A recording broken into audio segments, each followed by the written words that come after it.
안녕하세요. 반갑습니다. 책 읽어주는 감성 7호입니다. 세계 명작 오디오북 시리즈 5번째 시간. 오늘은 지난 시간에 이어서 루신의 또 다른 대표작인 고향을 준비했습니다. 작가에 대한 소개는 지난 영상 아큐정전을 참고해 주시면 좋을 것 같습니다. 오늘 낭독해드릴 작품 고향은 루신이 1921년 신청년에 발표한 단편 소설인데요. 유년 시절의 기억과는 달리 변해버린 고향과 계층 간의 단절에 대한 서글픔을 주제로 담고 있습니다. 주인공 나는 객지 생활을 하다가 고향집을 청산하기 위해서 20년 만에 고향을 찾게 되는데요.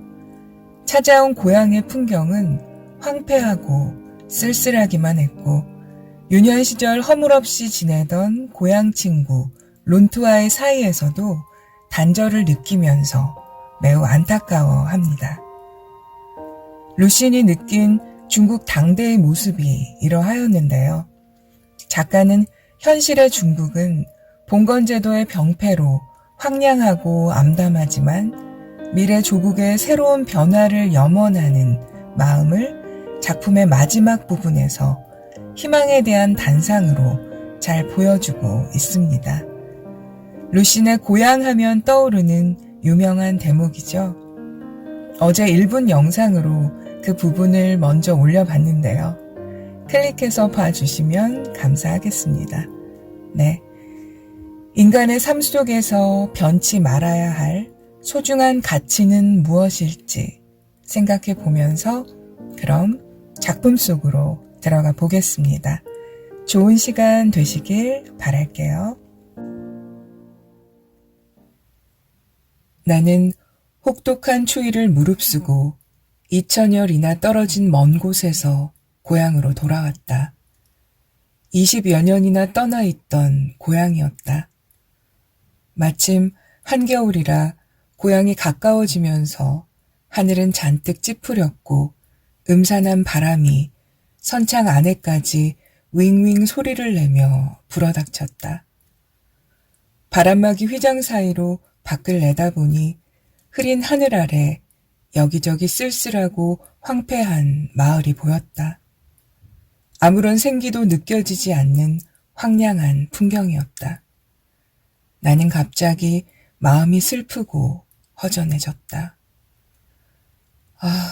여기가 지난 20년 동안 내가 그리워했던 고향이란 말인가? 내가 기억하고 있는 고향은 지금과 전혀 다른 모습이다. 적어도 눈앞에 보이는 풍경보다는 훨씬 좋았다. 그러나 그 아름다운 전경을 머릿속에 떠올리며 이야기를 하려고 하면 그 모습은 순식간에 지워져 버린다. 그림자도 형상도 없이 모두 사라져버리고 해야 할 말까지 깡그리 잊어버리게 되는 것이다. 고향이란 것은 어쩌면 이런 것인지도 모른다. 난 스스로를 위로하며 고향을 이렇게 해석해 보았다. 비록 아무 발전이 없다 해도 내가 느낀 것처럼 쓸쓸하거나 허전한 것은 아니다. 단지 내 심정이 그렇게 느끼도록 만든 것뿐이다. 내가 고향에 돌아온 것은 사실 처음부터 유쾌함과는 거리가 먼 것이었다. 왜냐하면 고향과 작별을 하기 위해서 온 것이었기 때문이다. 오랫동안 우리 가족과 친척들이 함께 살던 집은 이미 성이 다른 사람에게 공동으로 팔아버린 상태였고 금년 말까지는 집을 비워줘야 했다. 그래서 정월 초하룻날 이전에 돌아와 정들었던 옛집과 영원히 이별하고 고향을 떠나 내가 밥벌이를 하고 있는 다른 먼 고장으로 이사를 해야 했다. 다음날 아침 일찍 나는 고향집 대문 앞에 이르렀다.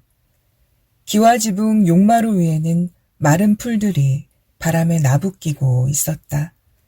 그것은 이 오래된 집이 어쩔 수 없이 주인을 바꾸어야 하는 이유를 말해주는 것 같았다. 별채에 살던 다른 친척들은 이미 이사를 했는지 무척 조용했다. 우리 집 방문 가까이 갔을 때 어머니가 벌써 마중을 나와 있었다. 그리고 그 뒤를 따라 8살 난 조카 흥얼이 뛰어나왔다. 어머니는 나를 기쁘게 반겨주었지만 여러 가지 복잡한 심정을 감추고 있는 것 같았다. 나에게 차나 마시자고 하면서도 이사에 관해서는 선뜻 말을 꺼내지 못하셨다. 나를 한 번도 본 적이 없는 흥얼은 멀찍이 떨어져 내 얼굴을 바라보고만 있을 뿐이었다. 우리는 결국 이사 얘기를 꺼냈다. 나는 우리가 살 고장에 이미 새 집을 계약해 놓았고 가구도 몇 가지 사두었다고 말했다. 그리고 이제 집안에 있는 목기들을 모조리 팔아서 필요한 가구를 더 장만해야겠다고도 했다. 어머니도 좋다고 했다. 짐도 대충 정리해서 한 군데 챙겨 놓았고 목기도 운반하기 불편한 것들은 절반쯤 팔아버렸다는 것이었다. 다만 아직 돈을 받지 못했다고 했다. 하루 이틀 쉬고 나서 떠나기 전에 친척 어른들을 찾아뵙고 인사를 드려라. 그런 다음에 바로 떠나자꾸나. 어머니는 이렇게 말했다. 네. 그리고 룬투 얘긴데 말이다. 그 애가 우리 집에 올 때마다 네 소식을 물으면서 너를 꼭 한번 만나고 싶다고 하더라. 네가 집에 도착할 날짜를 그 애한테 대충 알려줬으니까 아마 곧 찾아올 거야. 그때 내 머릿속에는 묘한 그림 한 폭이 번갯불처럼 퍼뜩 떠올랐다. 진한 쪽빛 하늘에 둥그런 황금빛 보름달이 떠있다. 그 아래는 바닷가 모래사장에 수박밭이 끝없이 펼쳐져 있다. 그 한가운데 은 목걸이를 한 12살쯤 되는 소년이 손에 쇠작살을 들고 어떤 오소리를 힘껏 찌른다. 그러나 오소리란 놈은 몸을 한번 꿈틀하더니 소년의 가랑이 사이로 빠져 도망쳐 버린다.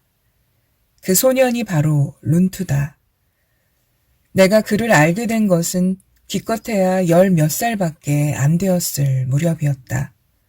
그러니까 거의 30여 년 전의 일이다. 그땐 아버지도 살아계셨고 집안 형편도 좋아서 나는 그야말로 어엿한 집안의 도련님이었다. 그 해는 우리 집에서 조상에게 큰 제사를 치러야 할 차례였다. 그 제사는 30여 년 만에 한 번씩 차례가 돌아오는 것이어서 아주 정중하게 치러야 했다.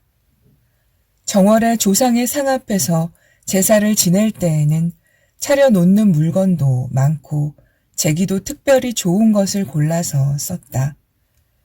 또 제사에 오는 사람도 무척 많아서 제기를 도둑맞지 않으려면 정신을 똑바로 차리고 있어야 했다. 그때 우리 집엔 망월이 한 사람 있었다. 우리 고향에서는 남의 집에서 일하는 사람을 3가지 부류로 나눈다. 1년 내내 한 집에 고용되어 일하는 사람은 장년, 날짜를 따져 남의 집에 가서 일하는 사람을 단공, 자기 농사를 지으면서 섣달 대목이나 명절 또는 도지료를 받아들일 때만 다른 집에 가서 일하는 사람을 망월이라 한다. 그런데 그때 일이 어찌나 바빴던지 그 망월이 아버지에게 말씀드려 자기 아들 룬투에게 제기를 지키도록 했으면 좋겠다고 말했다. 아버지는 그렇게 하라고 승낙했다. 룬투가 온다는 말에 나는 무척 기뻤다. 전부터 룬투라는 이름을 들어왔고 또 그 애가 나와 같은 또래인데 윤달에 그것도 오행 중에서 토가 빠진 날에 태어났다고 해서 이름을 룬투로 지었다는 걸 알고 있었기 때문이다. 나는 그 애가 새 덫을 놓아서 새를 잘 잡는다는 것도 알고 있었다.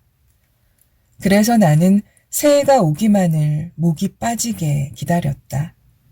새해가 되면 룬트가 올 테니까 말이다. 가까스로 섣달 금음께가 되었을 때 어머니는 나에게 룬트가 왔다고 일러주었다. 나는 뜰 듯이 기뻐하며 밖으로 뛰어나갔다. 그 애는 부엌에 있었다. 발그스름하고 둥근 얼굴에 머리에는 조그마한 털모자를 쓰고 목에는 반짝반짝 빛나는 은목걸이를 걸고 있었다. 이것은 그 애의 아버지가 자기 아들을 얼마나 사랑하는지를 보여주었다. 그 애가 일찍 죽을까봐 부처님께 불공을 드리고 은목걸이를 걸어 룬트를 지키도록 한 것이다. 룬트는 사람들 앞에서는 무척 부끄러움을 탔지만 나에게는 그렇지 않았다.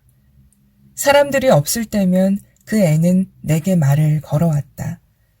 한나절도 못 되어 우리는 금방 친해졌다. 우리가 그때 무슨 이야기를 했는지는 잘 기억이 나지 않는다. 단지 룬투가 성에 들어와서 무척 기쁘다고 했던 게 기억날 뿐이다.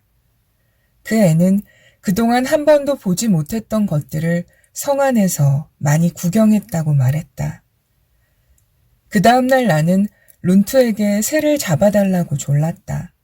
그러자 룬투는 말했다. 그건 안 돼. 새를 잡으려면 먼저 눈이 많이 와야 해. 모래사장에 눈이 오면 눈을 쓸어서 빈털을 만들고 거기에 짤막한 막대기로 대나무 소쿠리를 버티어 놓는 거야. 그 다음에 곡식 쭉정이를 뿌려 놓았다가 새가 와서 쪼아 먹으면 줄을 잡아당기는 거지. 그러면 대나무 소쿠리가 넘어지고 새는 소쿠리 안에 gat혀서 도망칠 수 없게 돼. 그렇게 하면 무슨 새든지 다 잡을 수 있지. 참새, 꿩, 산비둘기, 파랑새. 그 말을 듣고 나는 눈이 내리기를 간절하게 바랐다. 룬트는 또 내게 말했다. 지금은 너무 추워. 나중에 여름이 되거든 우리 집에 놀러와. 우리는 낮에는 바닷가에서 조개 껍데기를 주워. 붉은 것도 있고 푸른 것도 있고 갖가지 조개들이 다 있어. 귀신을 쫓는 조개도 있고 부처님 손 같은 조개도 있어. 그리고 밤에는 아버지하고 수박을 지키러 간다. 너도 함께 가자. 네가 도둑도 지킨단 말이야? 아니, 우리 동네에선 길 가던 사람이 목이 말라서 수박 한 개쯤 따먹는 건 도둑질도 아니지. 우리가 수박을 지켜야 하는 이유는 두더지, 고슴도치, 그리고 오소리 때문이야. 달밤에 어디선가 사각사각 소리가 나면 그건 오소리라는 놈이 수박을 깨물어 먹는 거야. 그러면 쇠 작사를 들고 살금살금 다가가서 그때까지 나는 오소리란 놈이 어떤 짐승인지 전혀 몰랐다. 물론 지금도 자세히는 알지 못한다. 그저 조그만 개처럼 생긴 영악스러운 동물일 것 같다는 생각이 들 뿐이다. 그 놈이 물거나 그러지 않아? 쇠 작살이 있잖아. 오소리를 발견하면 당장 찔러버려야 해. 그 자식은 워낙 야가 빠져서 오히려 사람 쪽으로 달려들어선 가랑이 사이로 빠져 달아나거든. 털이 마치 기름칠을 한 것처럼 매끄러워. 나는 그때까지 세상에 이렇게 신기한 일이 많은 줄은 알지도 못했다. 바닷가에 색색의 조개 껍데기가 있고 또 수박에 오소리 사냥 같은 위험한 일이 숨겨져 있다는 것을 몰랐던 것이다. 그때까지 나는 수박이란 그저 과일 가게에서 파는 것으로만 알았을 뿐이었다. 우리 동네 모래사장엔 말이야, 밀물이 들어오면 날치들이 팔딱팔딱 뛰어올라. 그 녀석들은 모두 청개구리처럼 두 다리가. 룬투의 머릿속엔 신기한 일들이 무궁무진하게 들어있었던 것이다. 그것은 내 주변의 친구들이 전혀 알지 못하는 것들이었다. 룬트가 바닷가에서 그렇게 신기한 것들을 만나고 있을 때 내 친구들은 모두 나처럼 높은 담장으로 둘러싸인 마당에서 네모진 하늘만 바라보고 있었던 것이었다. 안타깝게도 정월은 금세 지나가 버리고 룬트는 집으로 돌아가야 했다. 나는 어쩔 줄 몰라 하며 큰 소리로 엉엉 울었다. 룬트도 부엌에 숨어 울면서 밖으로 나오려 하지 않았다. 하지만 결국 룬트는 아버지 손에 이끌려 가버리고 말았다. 그 애는 나중에 자기 아버지에게 부탁해서 내게 조개 껍데기 한 꾸러미와 아름다운 새의 깃털 몇 개를 보내주었다. 나도 한두 번 뭔가 그에게 선물을 보내기도 했지만 다시 만나지는 못했다. 어머니가 그 애의 얘기를 꺼내자 나는 어렸을 적 기억이 되살아나 마치 아름다운 고향을 다시 찾은 것만 같았다. 나는 대뜸 어머니에게 물었다. 그거 참 반갑군요. 그래, 룬투는 어떻게 지내요? 그의 말이냐? 살기가 무척 힘든 모양이더라. 어머니는 이렇게 말하면서 밖을 내다보았다. 저 사람들이 또 왔구나. 말로는 목기를 사러 왔다고 그러면서 닥치는 대로 아무 물건이나 집어가 버리니 내가 잠깐 나가봐야겠다. 어머니는 일어서서 밖으로 나갔다. 문 밖에서 여자들 몇 명이 주고받는 얘기가 들려왔다. 나는 조카 흥어를 불러다가 앞에 앉히고 글씨를 쓸 줄 아는지 다른 고장에 가보고 싶은지 말을 시켰다. 흥얼은 눈을 반짝이며 물었다. 우리 기차를 타고 가요? 그래, 기차를 타고 갈 거다. 배는요? 먼저 배를 타고 그런 다음에.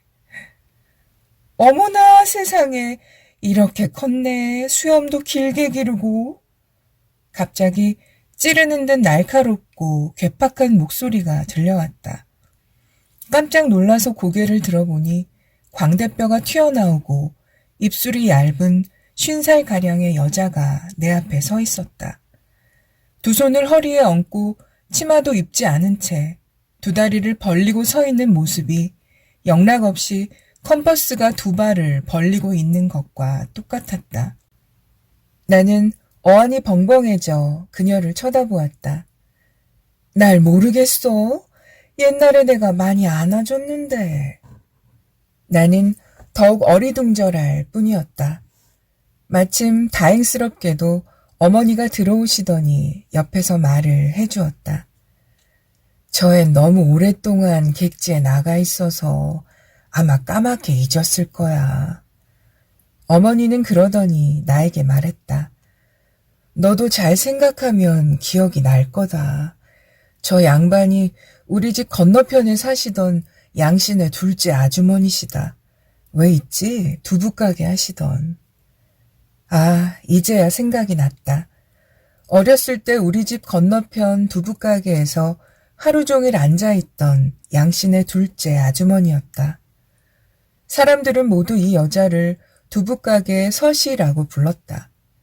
하지만 그때는 하얗게 분칠을 했고 지금처럼 광대뼈도 튀어나오지 않았던 것 같다. 입술도 이렇게 얇지는 않았다. 또 그때는 하루 종일 가게에만 앉아 있어서 그랬는지 이런 컴퍼스 같은 자세를 본 적이 없었다. 당시의 마을 사람들은 이 여자 덕분에 두부가게가 잘 된다고 말하곤 했다. 하지만 그때만 해도 나는 어려서 그런 말에는 흥미가 없었기 때문에 그만 까맣게 잊어버리고 있었던 것이다. 그러나 이 컴퍼스는 몹시 기분이 상한 모양이었다. 마치 멸시하는 듯한 표정으로 나폴레옹도 모르는 프랑스인이나 워싱턴을 모르는 미국인을 비웃기라도 하는 듯 냉소에 가득 찬 목소리로 이렇게 말하는 것이었다. 잊었다고?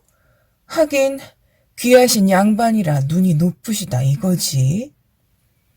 그럴 리가 있습니까? 전 그저. 그럼 내 도련님한테 할 얘기가 있어. 도련님네는 부자가 됐고 또 이렇게 무거운 짐들을 일일이 운반하기도 거추장스러울 테니 내게 주시오.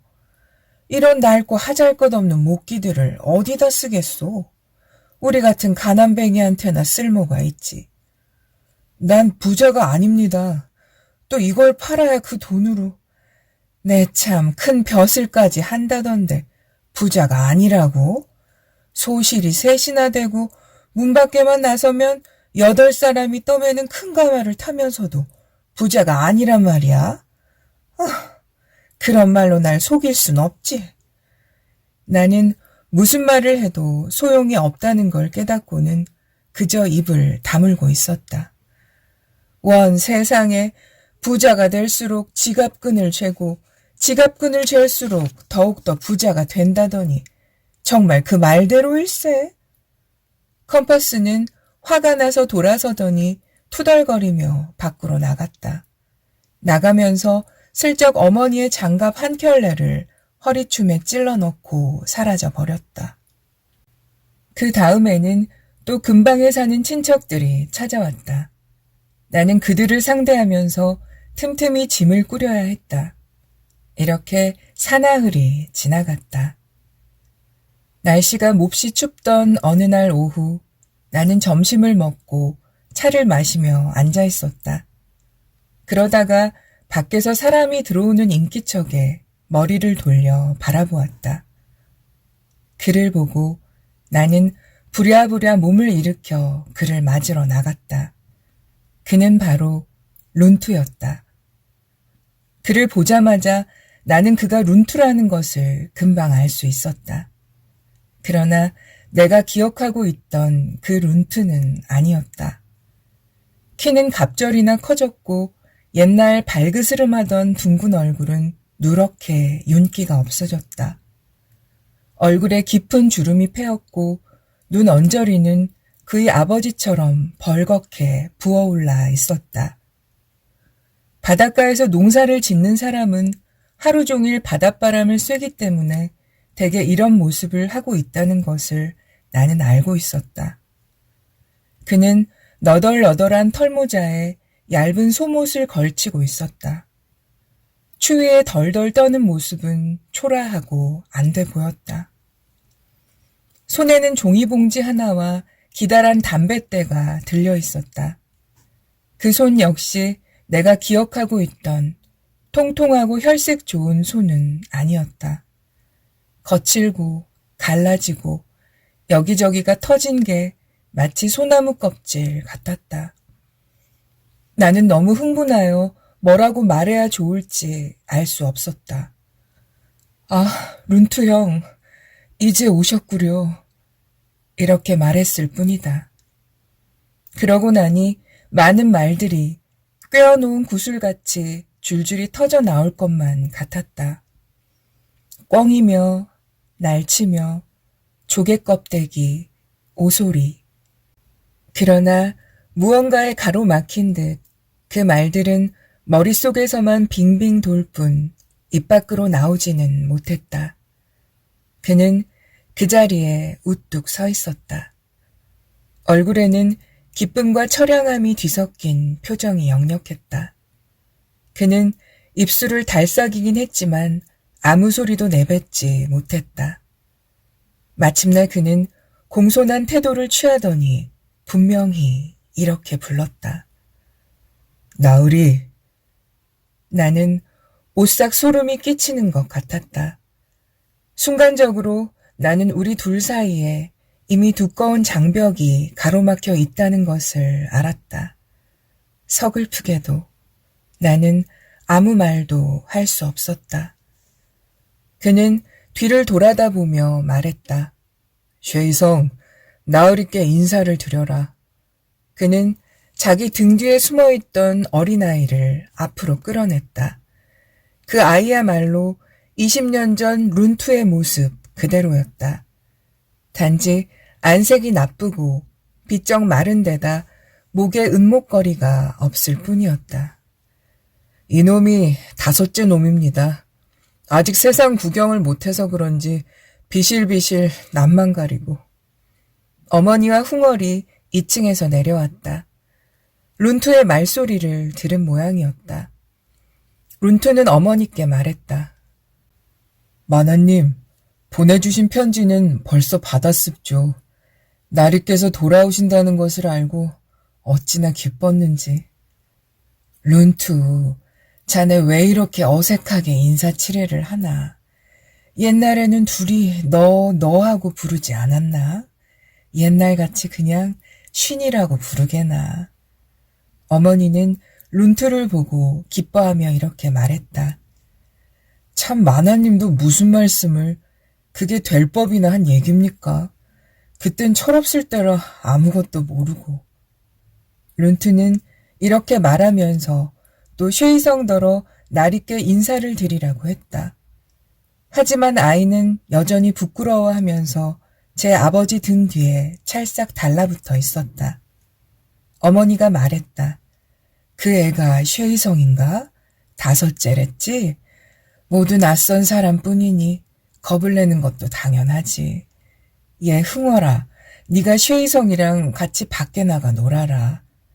흥얼은 이 말을 듣고 쉐이성에게 손짓을 했다. 쉐이성은 그제야 가벼운 걸음으로 흥얼과 함께 밖으로 나갔다. 어머니는 룬투에게 자리에 앉으라고 권했다. 그는 한참 동안 망설이다가 겨우 자리에 앉았다. 그는 긴 담뱃대를 탁자 옆에 기대 놓더니 종이봉지를 앞으로 내놓으며 말했다. 겨울이라서 드릴 만한 게 없어서 이건 푸르데콩을 말린 것인데 변변치는 않지만 그래도 저희 집에서 말린 것이라 나리께서 맛이라도 보시라고. 나는 그에게 사는 형편이 어떤지를 물었다. 그는 머리를 좌우로 흔들었다. 말이 아닙니다. 6째 놈까지 나서서 집안일을 거두는데도 먹고 살 수가 없어요. 세상은 온통 뒤숭숭하고 이유도 없이 여기저기서 돈만 마구 걷어가고 그러니 버는 게 형편이 없죠. 소출도 점점 나빠져요. 농사를 지어서 내다 팔려고 하면 세금만 몇 번씩 내야 합니다. 그러니 본전만 까먹고 말죠. 팔지 않고 두자니 그냥 썩혀버릴 형편이고요. 그는 또 머리를 흔들어댔다. 갈래갈래 주름이 새겨진 룬투의 얼굴은 석상처럼 표정의 변화가 없었다. 그가 느끼는 감정은 오직 괴로움 뿐이었다. 그런데 그것을 표현하려 해도 표현할 방법이 없는 듯 했다. 그는 잠시 입을 다물고 있더니 담뱃대를 들고 묵묵히 빨았다. 어머니가 이것저것 묻는 중에 그는 집안일이 바빠서 내일 돌아가야 한다고 말했다. 그가 점심을 먹지 않은 것을 알고 어머니는 부엌에 가서 손수 밥을 볶아 먹도록 일렀다. 그가 나간 뒤 어머니와 나는 그의 사정을 이야기하며 탄식했다. 자식들은 많고 농사는 해마다 흉작이고 세금은 가혹하게 많았다. 군인, 강도, 벼슬아치들, 지방 토호 따위들이 그를 괴롭혀 장승처럼 만들어버린 것이다. 어머니는 우리가 가져가지 않아도 될 물건은 모두 그에게 주고 그에게 갖고 싶은 걸 직접 고르게 하자고 했다. 오후에 그는 몇 가지 물건들을 골랐다. 기다란 탁자 2개와 의자 4개, 향로와 촛대 1벌씩, 그리고 짐을 짊어질 때 쓰는 가로대 1개였다. 그는 또 재를 전부 달라고 했다. 우리가 떠날 때 배로 실어 가겠다는 얘기였다.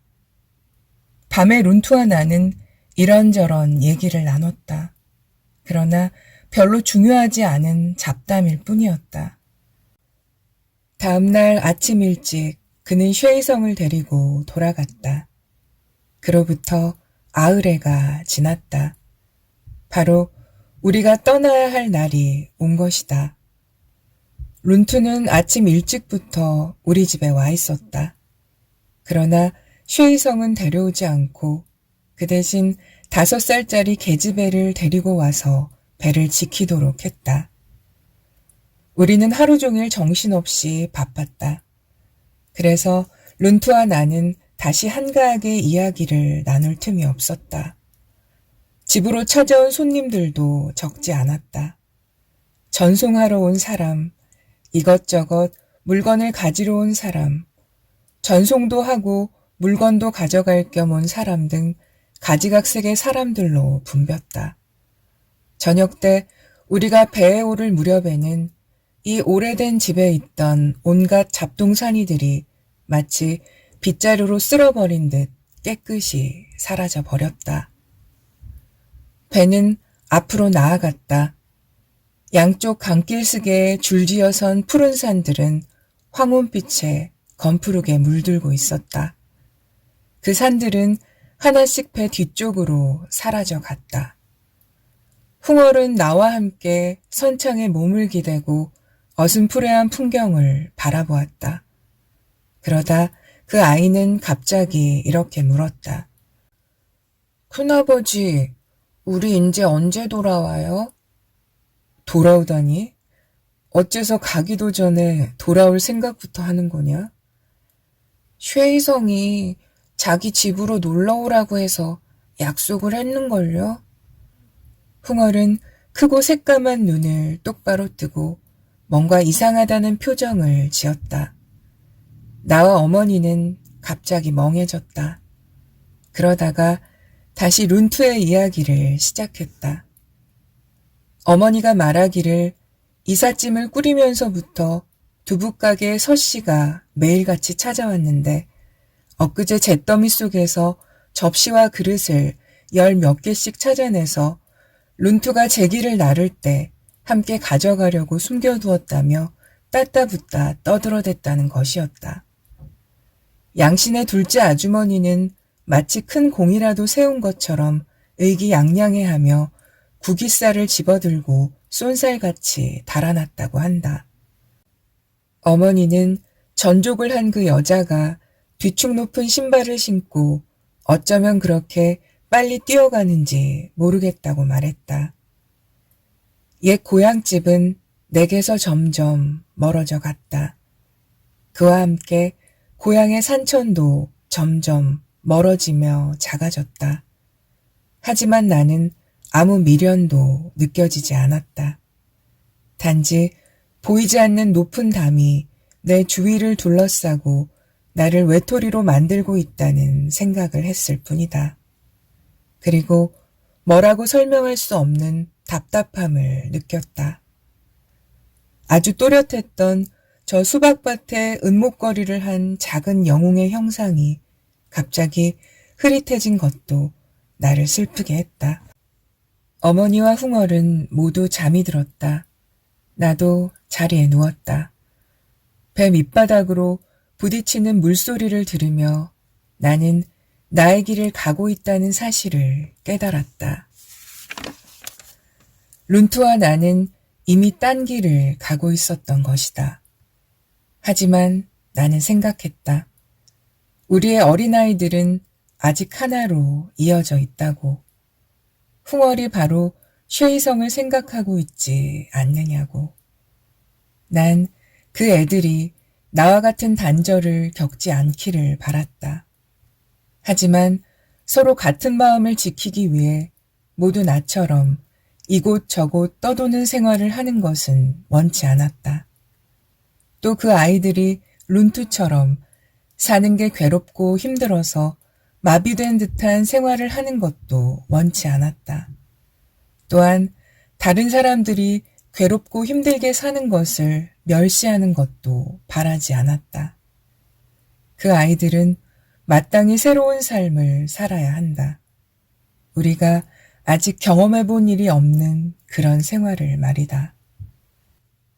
나는 희망이라는 것을 생각하면서 갑자기 무서워졌다. 룬투가 향로와 촛대를 달라고 했을 때 나는 그를 속으로 우습게 여겼다.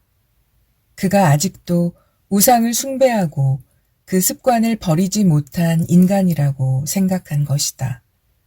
그러나 내가 지금 말하는 희망이라는 것 역시 내가 만들어낸 또 하나의 우상이 아닌가. 단지 그의 희망이 보다 현실적이고 절박한 것인 반면 나의 희망은 막연하고 아득하게 멀다는 차이가 있을 뿐이다. 나는 무의식 중에 눈앞에 펼쳐진 바닷가 모래사장을 바라보았다. 짙은 쪽빛 하늘엔 동그란 황금빛 보름달이 떠 있었다. 나는 생각했다. 희망이란 것은 있다고도 할 수 없고 없다고도 할 수 없다. 그것은 땅 위에 난 길이나 마찬가지이다. 원래 땅에는 길이란 게 없고 걸어가는 사람이 많아지면 그게 곧 길이 되는 것이다. 감사합니다.